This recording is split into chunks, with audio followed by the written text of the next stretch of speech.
Nagpapiging si birthday girl Kapuso primetime Princess Barbie Forteza sa set ng biggest family drama of 2024 na Pulang Araw. Bukod sa kanyang birthday celebration, Thanksgiving treat na rin daw ito ni Barbie para sa kanyang co-stars, staff at production team ng pinakabagong GMA Prime series. Talagang nakakawala po ng pagod at hirap, kaya maraming salamat po.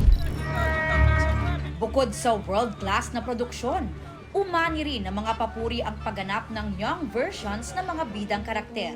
Maging si Barbie, very proud sa gumanap na young Adelina na si Cassie Lavarias. Sabi ko, babalik ka. Nakikita ko sa kanya na gustong-gusto niya talaga yung ginagawa niya. Kaya talagang pinaghuhusayan niya ng mabuti at napakabait na bata. Malayong-malayo pa ang mararating ng batang iyon.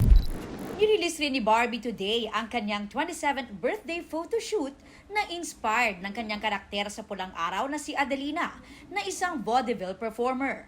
Ang litrato namang ito inspired naman ni cabaret star Liza Minnelli, na ideya naman daw ng kanyang mommy Ami. Pero may wish pa ba si Barbie?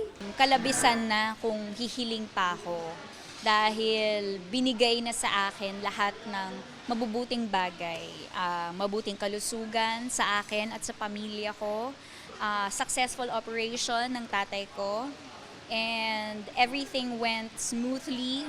Nung nagdaang bagyo, ako'y lubos na nagpapasalamat na kami ng pamilya ko ay nanatiling ligtas.